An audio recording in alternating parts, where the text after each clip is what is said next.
It looks like you're doing some research on Dallas apartments, and if you want to live off of the Katy Trail without breaking the bank, then you're going to want to check out this video. I'm going to be covering the floor plans, the pricing, the incentives, the parking garage, the pool, the gym, the dog park. I'm going to be going through this building with a fine-tooth comb, so that way you can decide on if Monaco on the Trail could be a good choice for you. And if it's your first time swinging by the channel, welcome. My name's Lucas. I'm a realtor here in Dallas, and every single day I've got people blowing me up, like you and you and you and you and you and you and you and you and you, buying houses and renting apartments all throughout the Dallas area. So if you ever have any questions about anything that I cover, feel free to drop me a line. All of my information is below in the description, and I'd be more than happy to help answer any questions that you might have. So without any further ado, let's go check out Monaco on the Trail.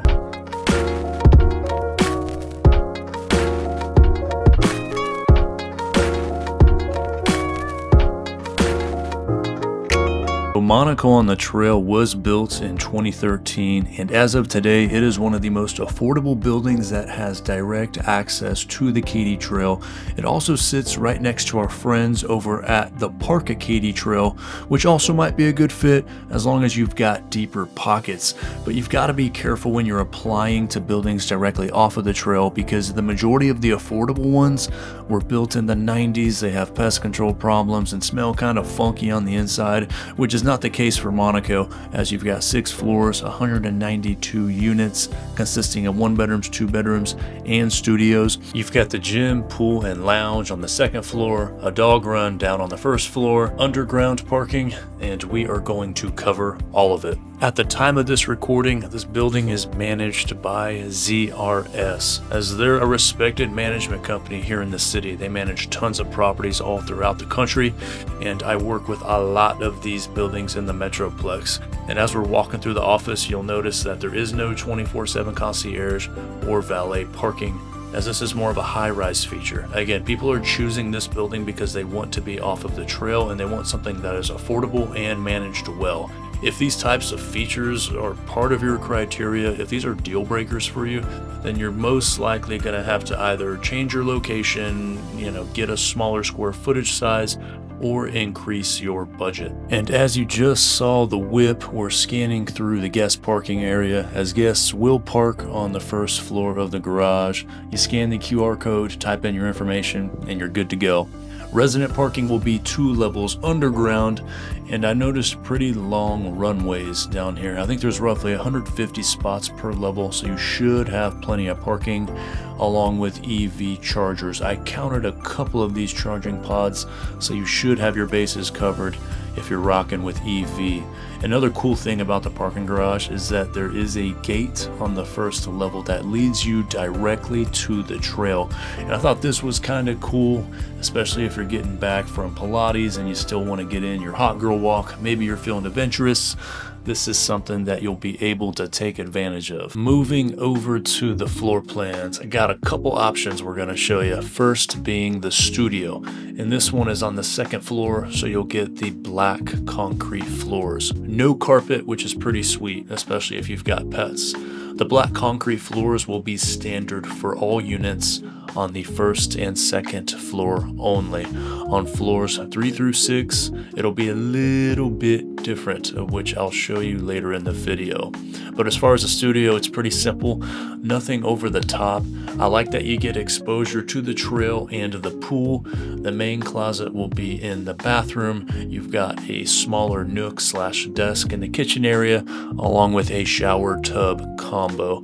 So all in all, it's nothing too extravagant or too underwhelming, in my opinion. Really just not a bad floor plan if your lifestyle could allow for a studio and you want to stay under $2,000.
Next up is the A1 floor plan, and I'm not sure if I'm the biggest fan of this one. The bathroom is disconnected from the bedroom. The sliding barn door on the bedroom looked a little weird if you ask me, and then the closets were kind of small. So no shade on the Monaco, by the way, still a great building. It's just that the majority of the A1s that I see at other properties, the bathroom is connected to the bedroom. You get a walk-in closet as well as a balcony. So I think you do have other good options out there at other buildings if you want a true one bedroom and are cool with less than 700 square feet. The type of person that is going to scoop this unit will not have a bunch of clothes and will most likely be someone single, but most importantly wants to live directly off of the Katy Trail.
Next up is the B2 two-bedroom, and I was actually lucky to shoot this one because it had just gotten leased and expecting a move-in that day. So this is one of the more popular floor plans because it gets a ton of vitamin D. It's oriented front and center to one of the courtyards directly facing the trail. Also has a balcony, as the majority of two bedrooms will have balconies. And we're also on the third floor, which means you'll have gray hardwood floors, so no concrete, and then carpet in the bedrooms. All of the units, floors 3 through 6, will have the same finish out as what you see here. And both bedrooms will fit a king-size bed if needed. And this is my favorite floor plan on the property. It's just tough to find uptown two bedrooms in the $3,000 range. They're usually always gone. So if this is you, then make sure to add this building to your short list.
Last but not least, we have our B3. Now, in my opinion, doesn't get as much natural light as the B2 that we just saw, but you still get a decent amount as we're not directly facing the trail. We're actually facing another stack of Monaco units.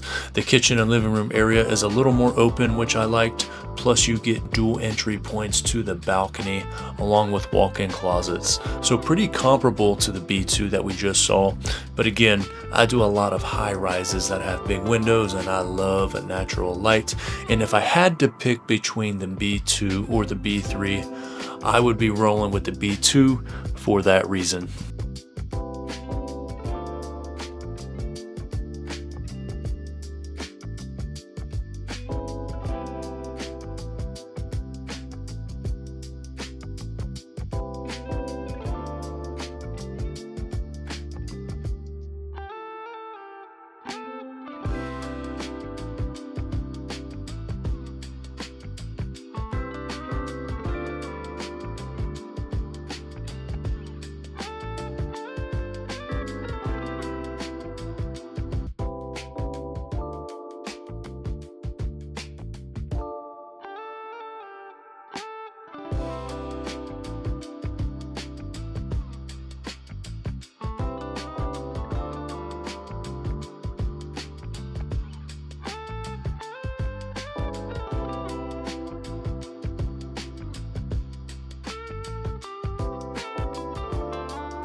So quick disclaimer, if you're getting any value whatsoever from this video, then you got to do this thing, just like all these people are doing. And they're doing it for two reasons. The first reason is that I've got relationships with all the leasing offices in the Dallas area, and depending on your timeline, floor plan, and budget, I could help you capture additional incentives and move-in bonuses, of which can help make your living situation just a little more affordable, because the buildings actually incentivize me to bring new residents through the door. So it's not like you'd be cutting me a check for my services.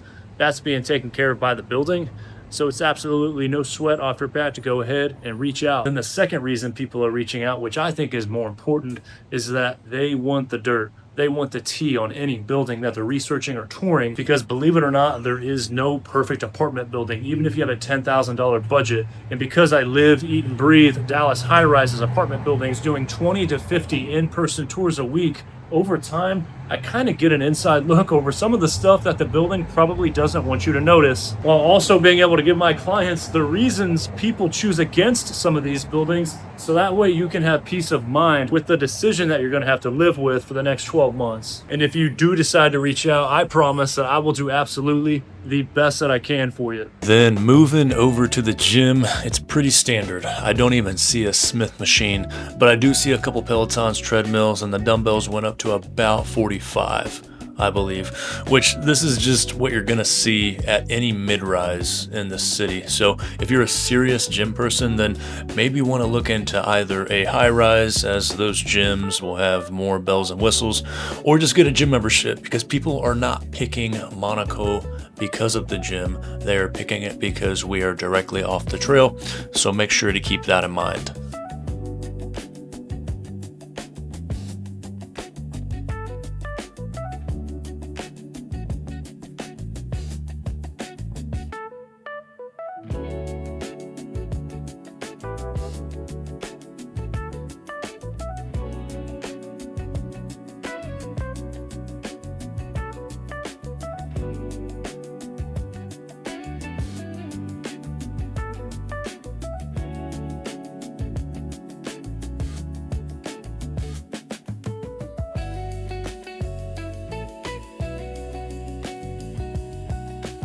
So a couple of things about the pool area. I was here at about noon, so it's not going to get a ton of direct sunlight throughout the morning to mid-afternoon because the sun rises behind the building, but you will get a decent amount of sun later in the afternoon just because of how this pool is oriented.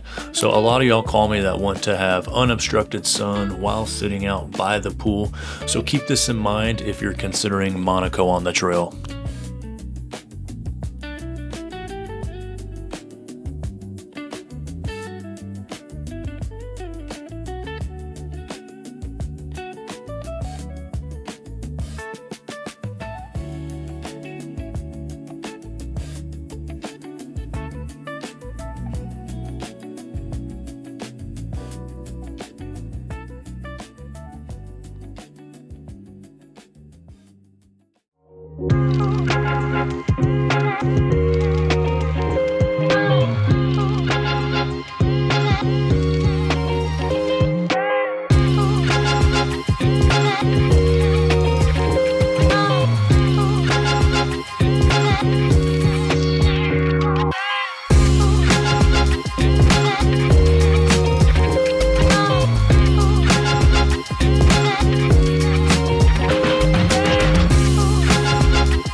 That is going to wrap us up here at Monaco on the trail. And after watching this video, probably thinking one of two things. Okay, love the building, love the price point, love the location.